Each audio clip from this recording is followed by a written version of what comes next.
Hi, welcome back to NBC Update channel. Today we will learn about the shocking developments surrounding Rachel Black and her increasingly dangerous behavior that has now claimed a third victim, leaving Salem residents wondering if this troubled child needs intensive psychiatric treatment before someone ends up dead.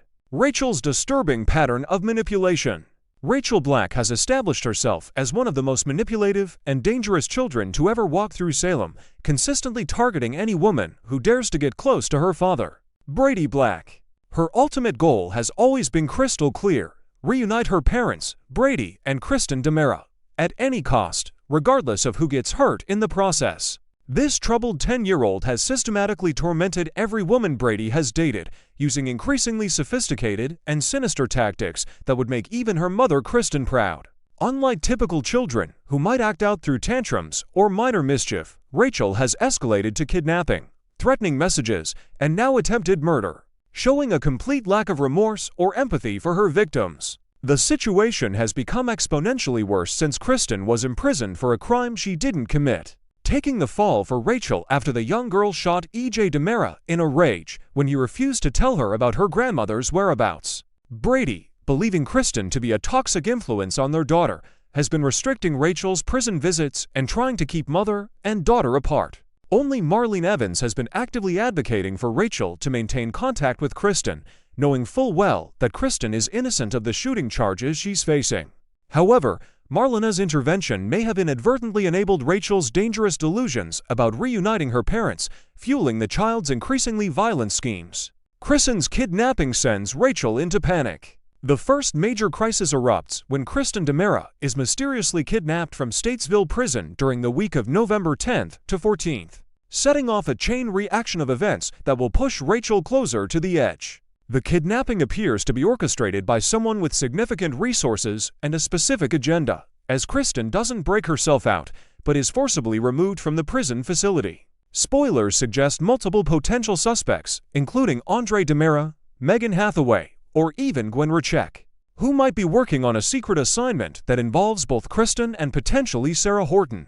The identity of the mastermind remains shrouded in mystery, with speculation pointing to either a male villain or possibly a female mastermind using a henchman to carry out the actual abduction. When Rachel discovers her mother has vanished from prison, she becomes absolutely frantic and emotionally unstable. The young girl may initially hear about the escape through breaking news coverage reporting an inmate escape from Statesville, and the revelation that it's Kristen will leave Rachel stunned, confused, and desperately hopeful.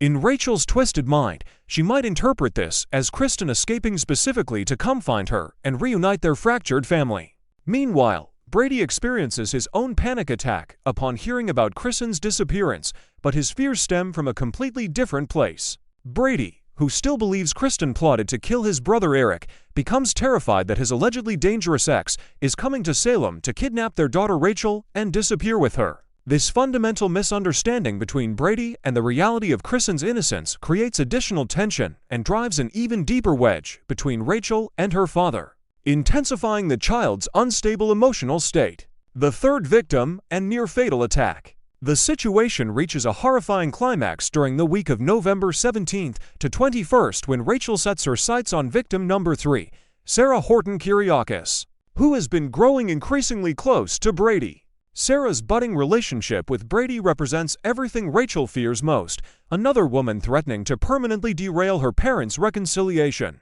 In Rachel's disturbed and increasingly violent mindset, Sarah must be eliminated as a threat, just like the previous women who got too close to her father. Rachel's method of attack demonstrates premeditation and a chilling awareness of exactly how to inflict maximum harm. She exploits Sarah's severe and potentially fatal allergy to pistachios, a medical condition that has been well established in previous storylines when Sarah suffered anaphylactic shock after accidentally consuming pistachio milk in a vegan scone. During what appears to be an innocent social gathering where ice cream sundaes are being served, Rachel deliberately gives Sarah a sundae topped with pistachios or pistachio-based ingredients, knowing full well that this could kill her. The weekly preview video shows Brady asking Rachel in horror, "Rachel, what did you do?" as Sarah struggles desperately to catch her breath, her face contorted in panic as her airway begins to constrict. This calculated act of poisoning demonstrates that Rachel has inherited her mother's capacity for elaborate schemes and her ability to execute them with cold precision.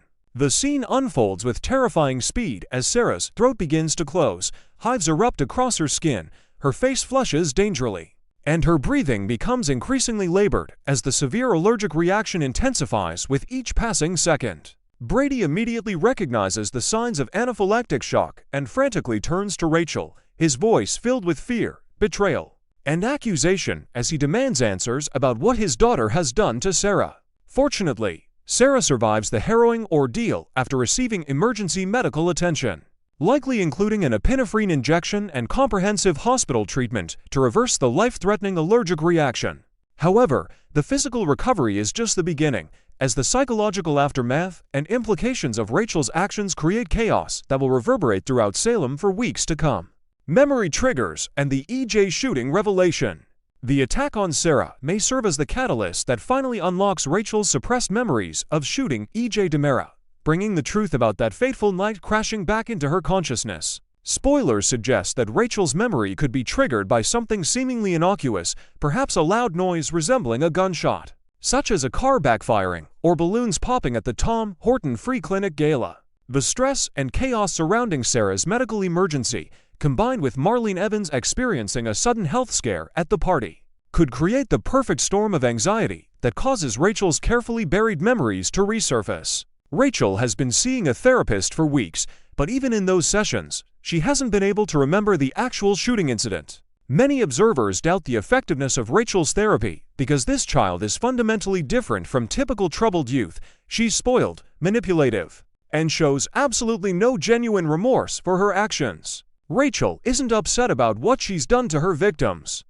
She's merely frustrated that she got caught and is facing consequences. There's legitimate concern that Rachel might be using her therapist sessions as performance art, essentially playing the role of traumatized child to manipulate Brady and avoid serious punishment. Recent events have shown Rachel overhearing a conversation between EJ and Will Horton about how Lucas Horton falsely confessed to shooting EJ to protect his own son.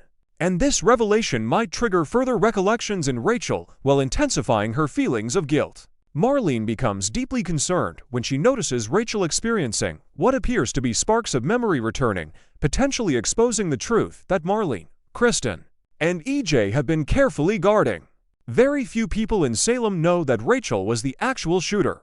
Marlene, Kristen, and EJ are among the select few aware of this devastating secret. Marlene initially thought it would be best to let Rachel remember in her own time, or ideally never remember what she did, but now those carefully laid plans are unraveling.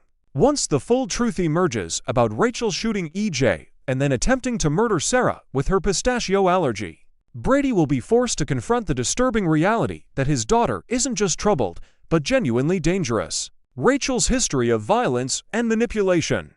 To fully understand the severity of Rachel's current actions, it's essential to examine her established pattern of increasingly violent behavior that has been escalating for months. Rachel has already sent threatening text messages to Ava Vitale, demonstrating an early capacity for intimidation and stalking behavior that most children would never consider. The situation escalated dramatically when Rachel met her grandmother, Rachel Blake, and the two formed a dangerous alliance that resulted in Ava being kidnapped and held hostage. What makes Rachel particularly concerning from a psychological perspective is her complete lack of remorse, guilt, or empathy for her victims, traits that are fundamentally absent in her interactions with those she's harmed. Most children who commit harmful acts eventually demonstrate some recognition that what they did was wrong, showing signs of conscience development through guilt or empathy for their victims. Rachel has never exhibited any of these normal developmental markers of moral consciousness. Her recent behavior toward Thomas DiMera perfectly illustrates her vindictive and disproportionate response to perceived slights.